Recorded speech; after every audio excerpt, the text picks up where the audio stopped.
The first Krell destroyer fired, sending a massive energy beam cutting through space toward the Indomitable. The beam was bright enough to blind sensors, powerful enough to vaporize most ships in a single hit. The Krell crew watched their displays, already celebrating the kill. Then the human ship moved. The Indomitable accelerated with brutal force, pulling maneuvers that should have been impossible.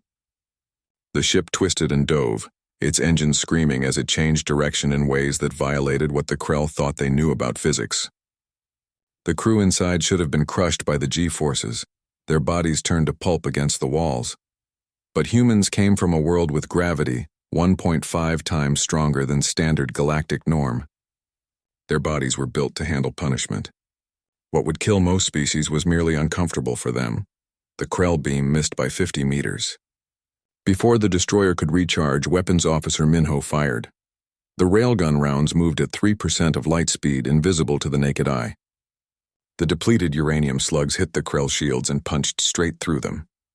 The shields were designed to disperse energy, not stop solid matter moving at relativistic speeds. The rounds tore through the destroyer's hull and the ship exploded in a brilliant flash. "Direct hit," Minho shouted. "Target destroyed." The Krell fleet suddenly realized they were not facing prey. They were facing something dangerous. The other human ships spread out, each one moving with the same impossible agility. The UNS Retribution dove under a Krell cruiser and fired its railguns up through the ship's belly where the armor was thinnest. The cruiser broke in half, venting atmosphere and bodies into space. The UNS Defiant spun in a combat roll that would have liquefied any galactic crew, dodging 3 separate energy beams. Its captain, a woman named Commander G1, laughed as her ship danced between enemy fire. "These Krell are too slow," she shouted over the fleet channel. "It's like fighting in slow motion." Warlord Drakmor watched from his flagship in disbelief. In 30 years of conquest, he had never seen ships move like this.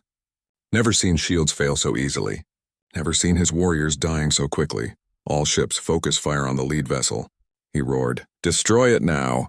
10 Krell warships turned their weapons on the Indomitable. Energy beams lanced out from all directions. A kill box that nothing could escape. Captain Jinho saw death coming from all sides. "Nari, give me everything the engines have." In engineering, Chief Nari pushed the reactors past their safety limits. Alarms screamed throughout the ship, but she ignored them. The Indomitable's engines blazed with power that would have melted most alien ships. "Hyun, plot me a course through them," Jinho ordered. Lieutenant Hyun's fingers flew across his console. His mind calculated vectors and velocities that most species would need computers for. Humans had evolved to track prey across vast distances, to judge trajectories while hunting. Those ancient survival skills translated well to space combat. "Course plotted," Hyun said. "It's going to be tight." "Then hold on," Jinho said, and pushed the throttle forward. The Indomitable accelerated directly toward the Krell formation. Energy beams converged on the space where it should have been, but the ship was already somewhere else. It rolled, twisted, and dove through gaps that seemed too small to exist. The human crew grunted against their restraints as the G-forces tried to tear them from their seats, but their bodies held. Millennia of evolution on a harsh world had made them resilient. The ship burst through the Krell formation and came out the other side. 3 Krell ships had accidentally hit each other in the crossfire, their shields failing, hulls damaged. "Impossible," Drakmor whispered. While the space battle raged above, the UNS Retribution reached orbit over Velios Prime. In the drop bay, Marine Lieutenant Taeyang stood at the front of his troops. "Green light," the pilot shouted. "Go, go, go!" The drop pods launched from the ship like missiles, plunging toward the planet below. Inside his pod, Taeyang watched the altitude counter spin down. The pod shook violently as it hit atmosphere, heating up until the exterior glowed red. Most species couldn't survive this kind of insertion.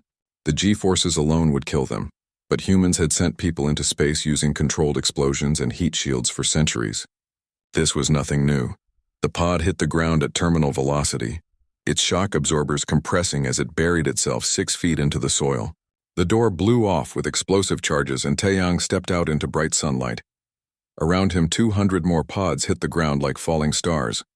Marines emerged, their powered armor making them look like metal giants. The planet's gravity was gentle, only 0.7 standard. To the Marines, it felt like they were walking on the moon. Every step wanted to bounce them into the air. Corporal Deho adjusted his suit's gravity compensators and grinned inside his helmet. This is going to be fun. Ahead of them, a Krell ground force had surrounded a Velian residential complex. The Krell warriors stood 7 feet tall, covered in natural armor plates and wielding plasma rifles. They had been bred for war, enhanced through genetic engineering to be perfect soldiers. They saw the human Marines approaching and laughed. The Krell sergeant pointed at the humans. "Look at these tiny creatures. They think they can fight us." The humans didn't respond with words. They responded with action. Taeyang's Marines opened fire as they ran. Their weapons used conventional ammunition, chemically propelled rounds that the Krell had never encountered. The bullets punched through Krell armor that was designed to resist plasma. 3 Krell warriors fell in the first 2 seconds. The Krell returned fire, but the humans moved too fast. They ran, dodged, and rolled with speed that seemed impossible. Their muscles, built to function under Earth's crushing gravity, gave them explosive power in this lighter environment. Daiho closed the distance to a Krell warrior in seconds. The Krell tried to bring his plasma rifle around, but he was too slow. Daiho's armored fist connected with the warrior's chest plate, and everyone heard the crack as it shattered. The Krell warrior flew backward 10 feet and didn't get up. Sergeant Isol led her squad in a flanking maneuver, moving around the Krell formation. She threw a grenade that landed perfectly in the middle of a Krell squad. The explosion sent warriors tumbling. Within 5 minutes, the Krell force was broken. The survivors ran, abandoning their equipment and their wounded. It was the first time in recorded Krell history that their ground forces had retreated from a fight. Taeyang opened his helmet and approached the residential complex. Velian civilians emerged slowly, staring at him in shock. They were small and delicate, no more than 4 feet tall. One of them, a female, stepped forward. You saved us," she said in halting Galactic Common. Taeyang smiled. "That's what we came here to do."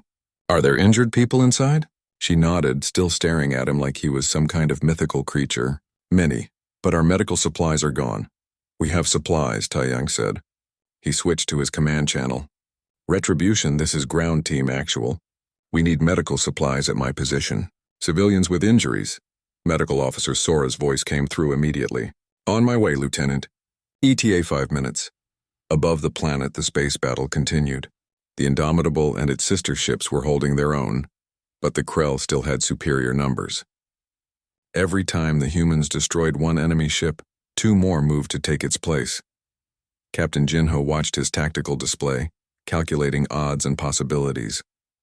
They were winning individual engagements, but the overall battle was still uncertain. They needed something to tip the scales. "Hyun," he said, "where's the Krell flagship?" "Center of their formation, sir." "The big one, twice the size of everything else," Jinho smiled. It wasn't a pleasant smile.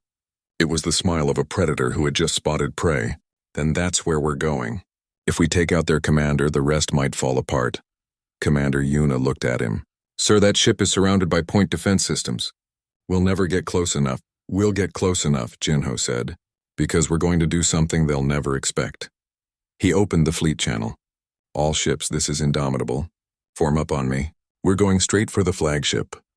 The human fleet dropped out of hyperspace at the edge of the Velios system, and what they saw made everyone on the bridge go silent. Velios Prime hung in space like a beautiful blue-green jewel, its surface covered with oceans and gentle forests. 3 moons orbited the planet, their surfaces dotted with mining colonies, but the beauty was marred by the sight of war. 30 massive Krell warships surrounded the planet in a blockade formation. Each ship was at least twice the size of the Indomitable, their hulls covered in spike-like weapons and heavy armor plating. "My God," Hana whispered from her station. On the planet's surface, fires burned in several cities. Krell drop pods were falling like deadly rain, and explosions bloomed across the continents. The orbital defense platforms that should have protected the planet were nothing but debris fields now. "Destroyed in the initial assault, sir," Hyun said from tactical, his voice tight with tension. "I'm counting 32 Krell warships. They've got us outnumbered 6-1. Their weapons are charging. They've detected us." Jinho studied the tactical display. The Krell fleet was massive, but they were spread out around the planet. "That might give the humans an advantage. Keep us in stealth mode as long as possible. Scan for their flagship." Before Hyun could respond, a new transmission came through. Hana patched it through, and a Velian face appeared on the view screen. The alien was small and delicate-looking, with large eyes and pale skin. He looked exhausted and terrified. Unknown vessels, this is Defense Coordinator Thelvas of Velios Prime. You must leave this system immediately. The Krell will destroy you. Please save yourselves. There is nothing you can do here. Jinho stood from his chair. Coordinator Thelvas, this is Captain Jinho of the United Nations ship Indomitable. We received your distress call. We're here to help. Thelvas stared at the screen in confusion. United Nations? I don't know this name. Please, you don't understand. The Krell are too powerful. Your small ships cannot stand against their fleet. I am grateful you came, but you will only die here. The Galactic Coalition has already refused to send help. Even they fear the Krell. Then it's good we're not the Galactic Coalition, Jinho said.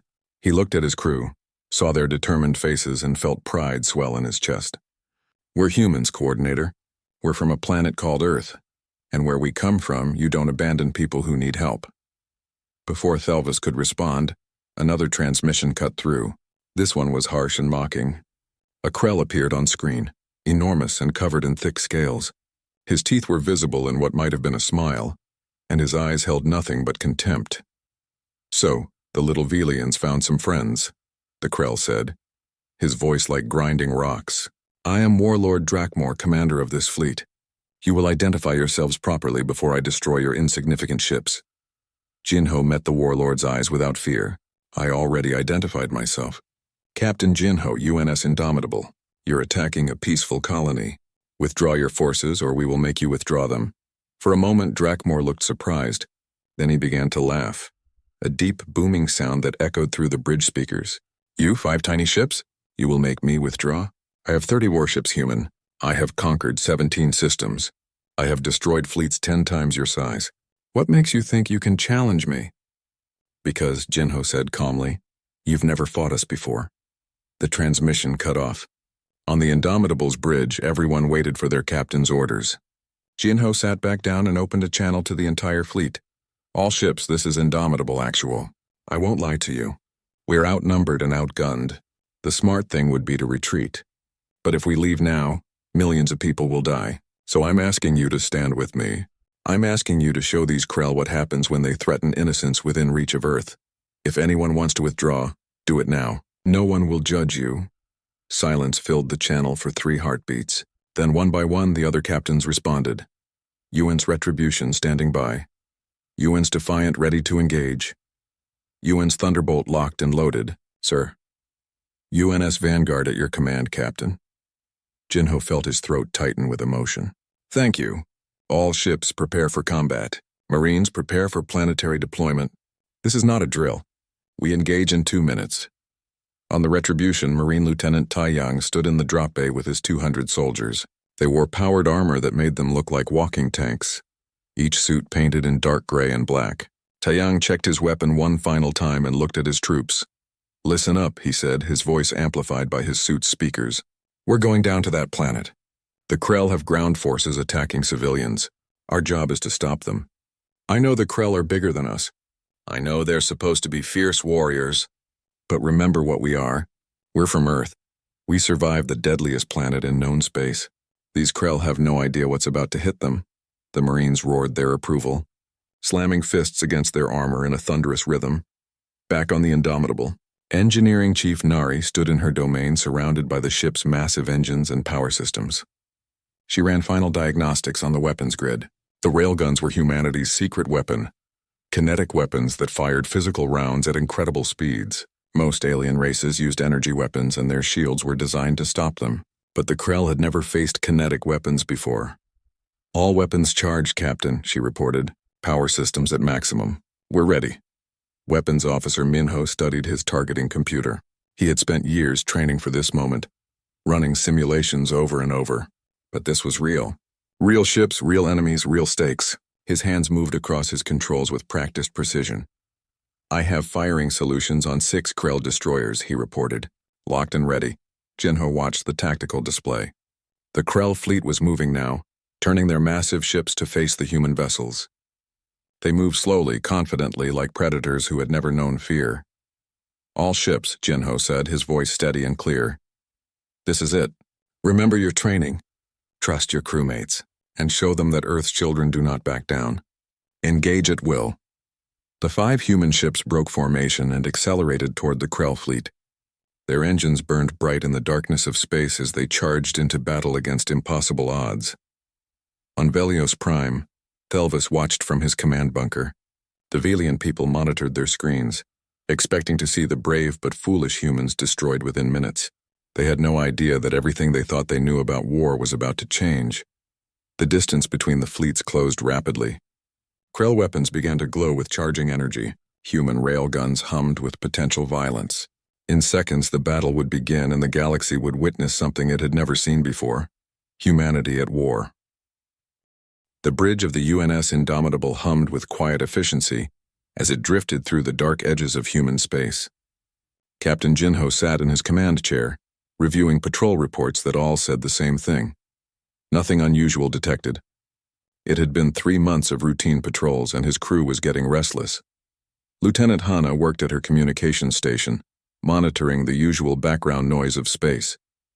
Radio waves, cosmic radiation, the occasional automated beacon from mining operations. She had listened to these sounds for so long that she could identify them without looking at her screen.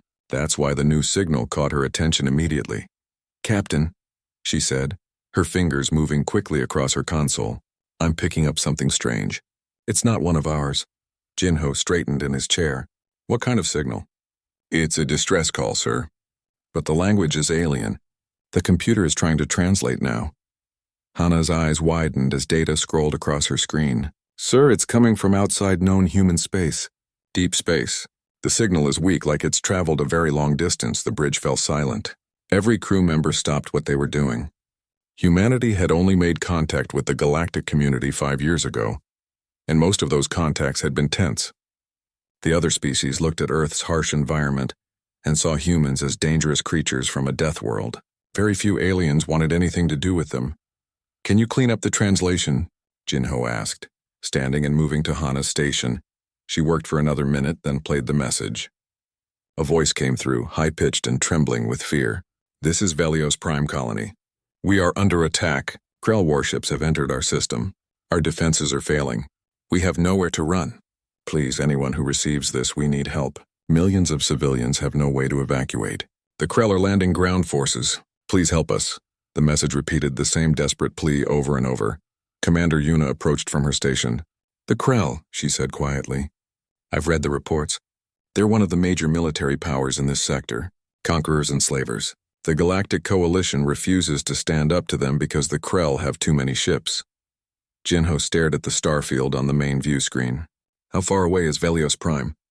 "Calculating now," said Lieutenant Hyun from Tactical. "At maximum speed, approximately 18 hours. "Sir," Yuna said, her voice careful, "we don't have authorization to enter alien territory. And we certainly don't have orders to engage in someone else's war." Jinho turned to look at his executive officer. Yuna was smart and followed regulations, which made her an excellent second-in-command. But he could see the conflict in her eyes. She was thinking about the regulations. He was thinking about the millions of people waiting to die. "What would you do?" Jinho asked her. "If it was your family on that planet?" Yuna looked at the deck for a moment, then met his eyes. "I'd want someone to help no matter what the rules said." Jinho nodded and turned to his communications officer. "Hana, send a message to the other ships in our patrol group. Tell them to form up on us. We're responding to that distress call." "Sir," Hyun said from Tactical. "We have 5 ships total. If the Krell have committed warships to this attack, we could be looking at 20 or 30 vessels. Maybe more." "Noted," Jinho said. He activated his ship-wide intercom. "All hands, this is the captain. We've received a distress call from an alien colony under attack. I'm ordering our patrol group to investigate and render assistance. I know we're not supposed to get involved in galactic politics. I know this isn't what we signed up for. But those are people dying out there, and we're the only ones close enough to help. Battle stations. We jump in 1 hour." He released the intercom and sat back down in his chair. The bridge crew moved with purpose now, all traces of boredom gone. Yuna stood beside him, her voice low enough that only he could hear.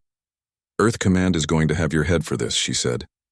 "Probably," Jinho agreed, "but I can live with that. I couldn't live with knowing we did nothing."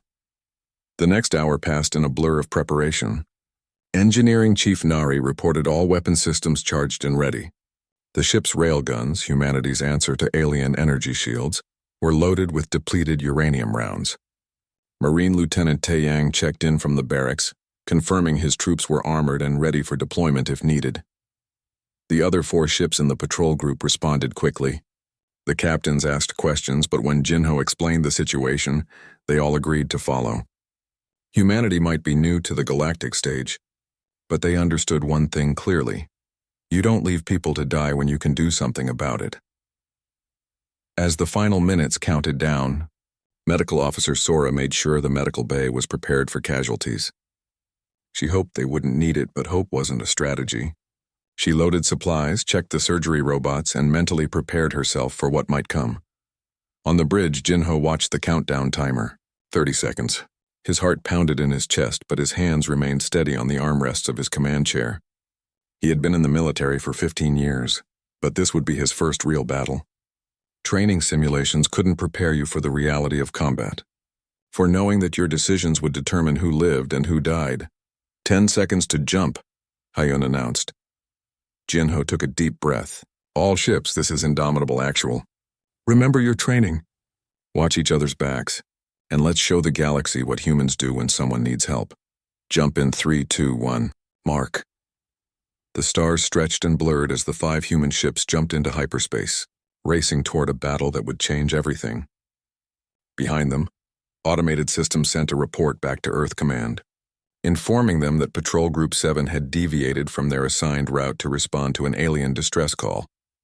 In 18 hours, humanity would announce itself to the galaxy in the only language that everyone understood. Action in the face of evil. The Krell were about to learn what happened when you threatened innocence within reach of Earth's children. The die was cast. Captain Jinho and his small fleet were committed now. There was no turning back even if they wanted to. Somewhere ahead in the darkness of space, a battle waited. A test that would define how the galaxy saw humanity for generations to come. Jinho closed his eyes for just a moment, thinking about his own family back on Earth. His sister, his parents, his nephew who was only 5 years old. If they were in danger, he would want someone to help them. That simple thought made everything clear. When he opened his eyes again, his doubt was gone. They were doing the right thing. Let the consequences come later. On the surface of Velios Prime, Medical Officer Sora stepped out of her transport shuttle and into chaos. The residential complex had been hit by plasma fire, and wounded Velians lay everywhere. She took in the scene with practiced efficiency, prioritizing who needed help first. A Velian child lay near the entrance, his breathing shallow. Sora knelt beside him, and her medical scanner immediately showed internal bleeding. She pulled supplies from her pack, working quickly. Her hands moved with confidence, inserting an IV line and administering medication. A Velian medic approached hesitantly. He stared at Sora with wide eyes, and she realized he was shocked by her appearance. Her skin was flushed pink from exertion, radiating heat. Steam rose from her body in the cool Velian air.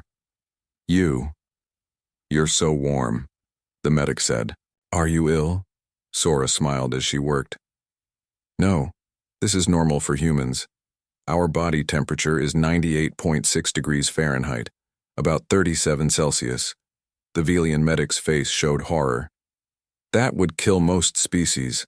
Our blood would cook at that temperature. Different worlds, different adaptations, Sora said. She lifted the child easily, carrying him to a makeshift treatment area. The child probably weighed 20 pounds, but in this low gravity, he felt like nothing. Where are the critical patients? The Velian medic pointed to a nearby building. Inside. But there's debris blocking the entrance. It would take 10 of us hours to clear it. Sora walked to the entrance and looked at the fallen concrete and metal. On Earth, this would be a serious obstacle. Here, in 0.7 gravity, it was manageable. She grabbed a concrete block that must have weighed 300 pounds and lifted it over her head, tossing it aside. Then another, and another. The Velian medics watched in stunned silence as this human woman cleared the entrance in under 5 minutes, moving debris that should have required construction equipment. Inside, Sora found 12 critically wounded Velians. She went to work immediately, her training taking over. Cut here, suture there, Stabilize that injury. Her hands never stopped moving. A young Velian female watched from a corner. She had a broken arm but was otherwise okay. "What are you?" she asked quietly. Sora glanced up from her work. "I'm a doctor, and I'm a human. But you're so strong, so hot. How do you not die?" Sora finished bandaging a patient and moved to the next. "My planet is different from yours. Earth has higher gravity, hotter temperatures, more dangerous weather. My people evolved to survive there. It made us tough." "Your planet sounds terrible," the Velian female said.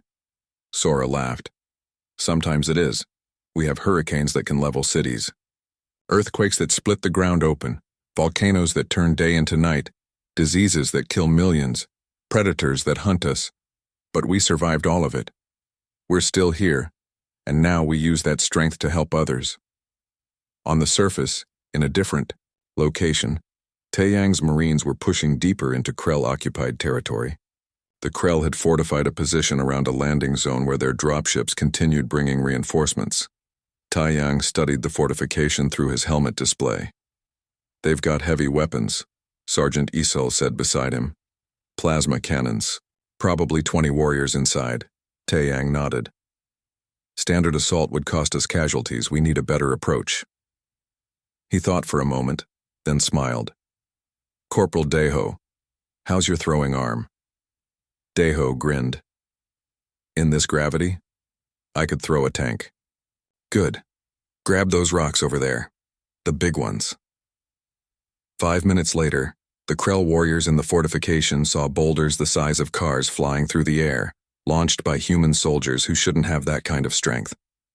The rocks crashed through their barriers, crushing weapons and sending warriors scrambling for cover.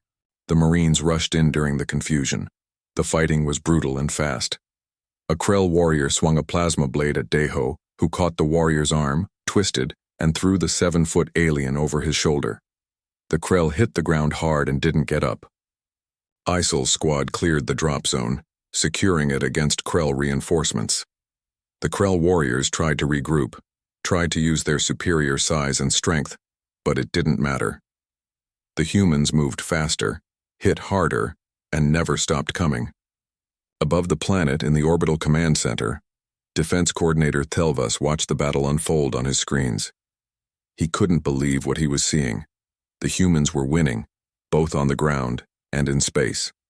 5 small ships were holding off a Krell fleet. 200 soldiers were defeating thousands of Krell warriors. He opened a communication channel to the Indomitable. Commander Yuna appeared on his screen. Thelva stared at her in wonder and fear. "Commander," he said, "I need to understand. What are your people? How can you fight like this?" Yuna was quiet for a moment, watching her tactical displays. The ship rocked slightly as a Krell energy beam grazed their shields. She didn't even flinch. "Coordinator, let me tell you about Earth," she said. "Our gravity is 1.5 times galactic standard. If you stood on our planet right now, you would collapse under your own weight. Your bones would break. Your heart couldn't pump blood." Thelvas listened, his large eyes growing wider. "Our atmosphere is 21% oxygen," Yuna continued. "We breathe what most species consider fire. Our temperature swings can be 200 degrees between seasons. We have storms with winds that exceed 200 miles per hour, earthquakes that register 9 on the Richter scale, tsunamis that drown entire coastlines." But how do you survive?" Thelvas asked. "We adapt, we evolve, we build, we fight." Yuna smiled grimly. "Earth spent 4 billion years trying to kill us, Coordinator. Predators hunted us. Diseases attacked us. The planet itself tried to shake us off. But we're still here. We're still standing. We became the dominant species on a world that makes your worst nightmares look peaceful." Thelvas felt his hands trembling. "You come from a death world." "We come from the death world," Yuna corrected. "Galactic classification system rates planets by hostility. Earth is Class 12. There are only 3 other known Class 12 planets in the galaxy, and none of them produced spacefaring life. We're the first, the only ones." On the screen behind Yuna, Thelvas could see the bridge crew working, They moved with casual efficiency through conditions that would terrify any other species. The ship pulled a 9G turn, and the crew merely grunted against their restraints. 9Gs. That would turn a Velian into paste. Your people are weapons, Thelvas whispered. No, Una said firmly. We're survivors. There's a difference. Yes, our world made us strong, made us resilient, made us dangerous. But it also taught us something important. What? It taught us that the strong have a responsibility to protect the weak. On Earth, we survived by working together, by protecting our families, our communities, our species. We learned that real strength isn't about conquest. It's about defending those who can't defend themselves. The ship shook again as another Krell attack hit their shields. Una checked her displays and continued. We could have become conquerors, Coordinator. With our advantages, we could probably subjugate half the galaxy. But that's not who we are. We came here because you needed help. We're fighting because it's the right thing to do. Not because we want your resources or your territory. Thelvas felt something strange in his chest. Hope. Real hope for the first time since the Krell arrived. You're fighting for us, for people you've never met. Of course, Una said simply. What else would we do? In orbit, Pilot Wu flew his fighter through the debris field of a destroyed Krell cruiser. His sensors showed 3 Krell fighters pursuing him. He grinned and pulled his stick back, sending his craft into a vertical climb that pulled 8 Gs. The Krell fighters tried to follow but couldn't match the maneuver. Their pilots blacked out from the G-forces, and their ships flew off course. Wu rolled inverted, dove back down, and fired his railguns. 2 Krell fighters exploded. The third pilot ejected, wanting no part of fighting these insane humans. This is Wu, he called over the combat channel. Fighter space is clear. These Krell can't handle basic aerobatics. It wasn't a boast, it was a simple fact. Human pilots trained under Earth gravity, pulling Gs that would kill most species. They flew craft designed to function in atmosphere so thick and chaotic that other species avoided Earth's skies. Fighting. In the calm of space against slower opponents was almost too easy. The battle was turning. The Krell were losing, not because they were weak, but because they had never faced anything like humanity before. And now Captain Jinho was about to teach Warlord Drakmor one final lesson about what happens when you threaten people under Earth's protection. The 5 human ships formed a tight formation and accelerated toward the center of the Krell fleet. Warlord Drakmor watched them come, his pride wounded and his anger burning. These tiny creatures had destroyed 8 of his ships. 8. His reputation would be ruined if word of this spread through the galaxy. Target that lead ship, he commanded. I want every weapon we have focused on it. Activate the Dreadnought cannon. His crew hesitated. The Dreadnought cannon was designed to crack planets, to break through planetary shields and destroy cities. Using it against a single small ship was like using a nuclear weapon to kill an insect. Did I stutter? Drakmor roared. Fire the cannon. The flagship's main weapon began to charge, drawing power from every system on the ship. The barrel, half a mile long, glowed with building energy. It would take 30 seconds to reach full charge, but once it fired, nothing could survive. On the Indomitable's bridge, alarms screamed. Sir, Hyun shouted from tactical. The flagship is charging a Dreadnought-class weapon. Impact in 30 seconds. Jinho felt ice in his veins, but his voice remained calm. Can we dodge it? Not at this range. The beam is too wide. Everyone on the bridge understood what that meant. They had seconds to live. Most captains would order an evacuation, would try to save who they could. But there was nowhere to go. No time to abandon ship. Commander Una looked at Jinho. It's been an honor, Captain. Jinho shook his head. It's not over yet. Nari, can you redirect all power to forward shields? In engineering, Chief Nari looked at her displays. Sir, even with full power, those shields won't stop a Dreadnought blast. The energy output is too high. I'm not asking you to stop it, Jinho said. I'm asking you to slow it down. Just for 5 seconds. Can you do that? Nari understood immediately. He wasn't trying to survive the blast. He was trying to survive it long enough to do something else. Yes, sir, I can give you 5 seconds, maybe. Then do it. And give me every drop of speed the engines have left. Nari's hands flew across her controls. Warning lights turned red throughout the ship. Power relays started to overload.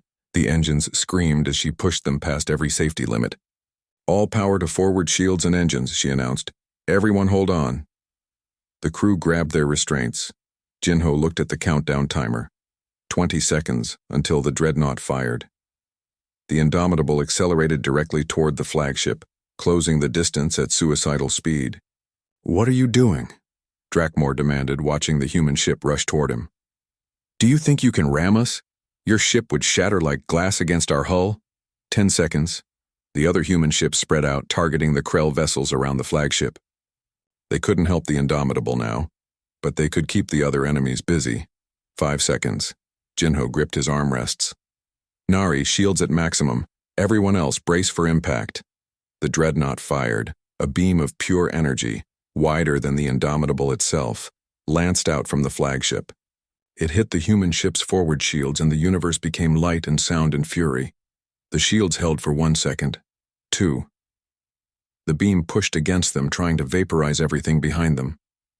Inside the ship, the lights failed. Conduits exploded. The artificial gravity cut out and everyone floated in their restraints. The temperature rose as heat bled through the shields. People screamed as the G-forces from the beam's impact tried to crush them. But the ship held together. Humanity built things to survive the unsurvivable. They engineered redundancy upon redundancy because Earth had taught them that single points of failure meant death. 3 seconds. 4. The shields were failing now, flickering and sparking. The beam was burning through. 5 seconds. The Indomitable burst through the beam at point-blank range from the Krell flagship. The ship was scorched, half its hull glowing red-hot. Fires burned in 3 compartments, but it was still flying and its weapons were still online. Fire everything! Jinho screamed. Weapons Officer Minho slammed his fist down on the firing controls. Every railgun on the ship discharged simultaneously. Depleted uranium rounds, moving at 3% of light speed, tore into the flagship's hull at ranges measured in meters. The rounds punched through the flagship's armor like paper. They hit the ship's power core, its ammunition magazines, its fuel tanks. Secondary explosions rippled through the massive vessel from bow to stern. Drakmor had one moment to understand that he had been beaten by a species he had mocked. Then his flagship exploded, and the blast consumed him. The destruction of the flagship shocked every Krell vessel in the system. Their warlord was dead. The unbeatable flagship was debris, and the humans were still coming. Panic spread through the Krell fleet. Ships broke formation, trying to escape. The other human vessels pursued, firing with brutal efficiency. 3 more Krell ships exploded. 2 more took critical damage and surrendered, broadcasting their submission on all frequencies. The remaining Krell ships jumped to hyperspace, abandoning the system in full retreat. The battle was over. The Indomitable drifted in space, its engines barely functioning. On the bridge, the crew slowly realized they were still alive. Jinho unbuckled his restraints and floated in the zero gravity, looking at his crew. Damage report, he said, his voice hoarse. Nari's voice came through, weak but determined. Hull breaches on decks 4 and 7. Life support failing in sections A through F. Main engines are offline. We have maneuvering thrusters only. Half our weapons are destroyed, and I need to shut down the reactor in 10 minutes or it's going to melt down. Casualties? Checking now. 15 wounded, sir. No deaths. No deaths. They had charged a dreadnought cannon and survived with no deaths. Jinho felt his legs go weak, and he had to grab his chair to steady himself. On the planet below, Taeyang and his Marines watched the space battle end. The Krell ground forces, seeing their fleet destroyed, surrendered en masse.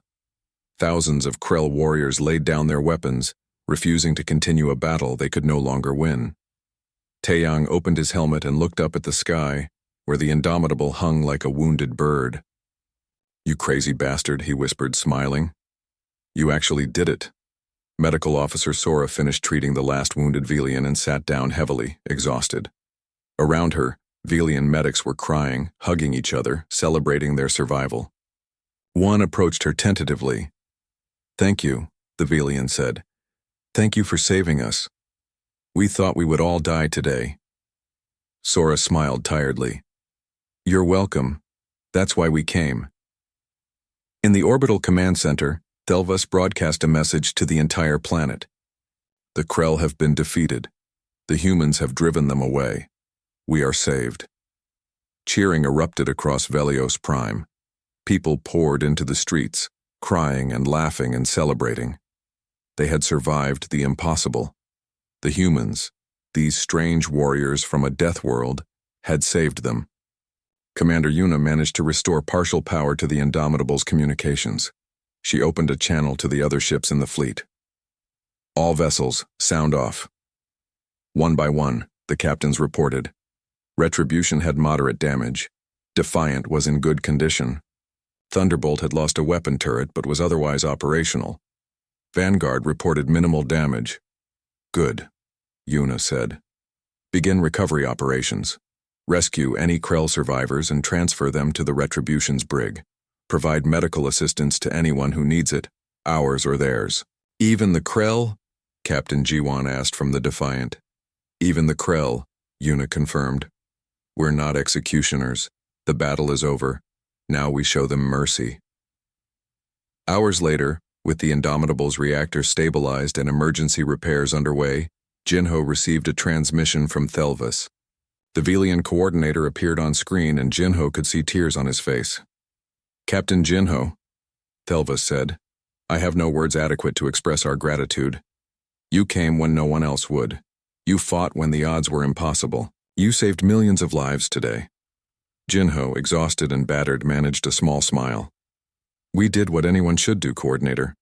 We helped people who needed it." "But why?" Thelvas asked. "You don't know us.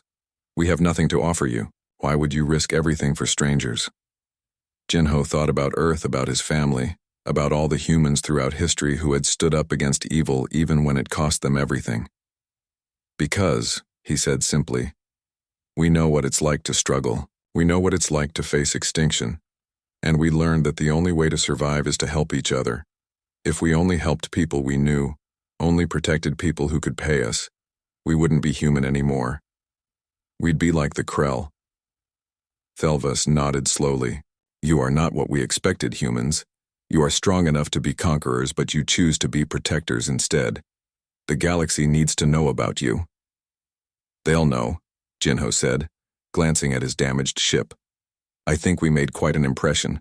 As the human fleet began the long process of repairs and recovery, word of the battle spread across the galaxy at the speed of light. The species called humans, from a death world no one had taken seriously, had defeated a Krell fleet. They had charged into impossible odds to save strangers. They had shown both overwhelming violence and unexpected mercy. The galaxy would never see humanity the same way again.